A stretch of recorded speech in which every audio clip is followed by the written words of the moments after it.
earlier in our conversation when you were talking about young quarterbacks performing well in relation to what we're seeing out of Trevor Lawrence, you included Jayden Daniels in the same sentence as C.J. Stroud.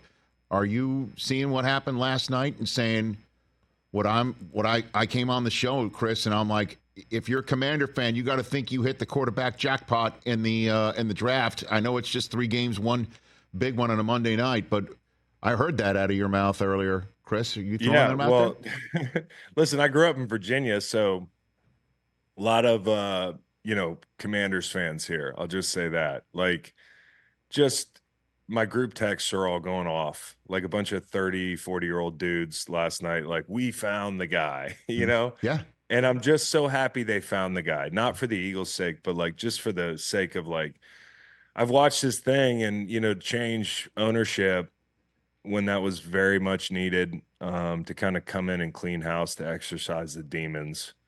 And then like in your very first stab at it, to hit on a guy like this who, listen, Caleb Williams might end up being very, very good. If you actually watch that game on Sunday against the Colts, I see what people see, okay?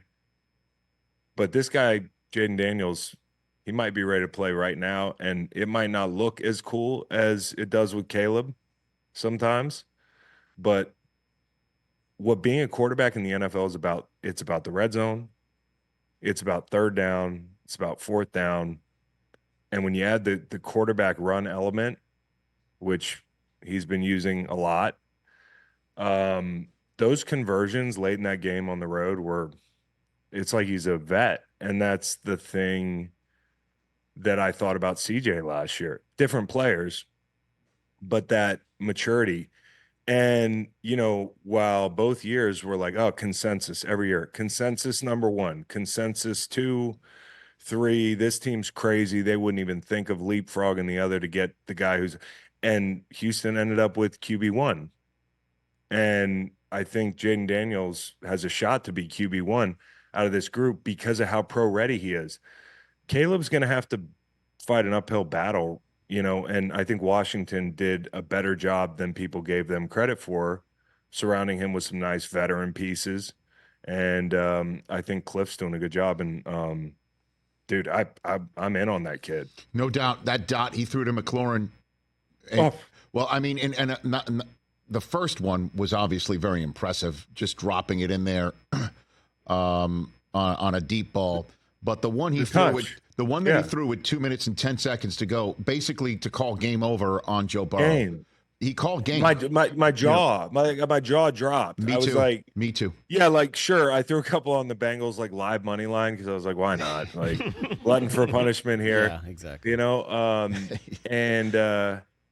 And I'm just watching, and I was like, I can't even be mad.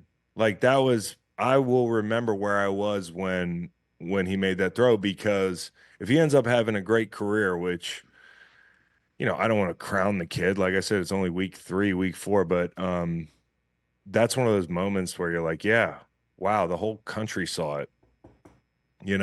I did not think that game was going to be the one we were going to be up late watching. And boy, oh boy, it was like at the end of that game, they were like, number 1, we're not punting the football. We're not giving them the ball back. So the gravity of the situation to go and possibly give them that field position, he got nailed in that. Like, it was right on him. Mm-hmm. And to put that ball where he put it, you were like, man, this kid's got it. He's got that it factor. That was great. It really was amazing. Catch the Rich Eisen Show every single day on the Roku Channel, 12 to 3 Eastern, for free.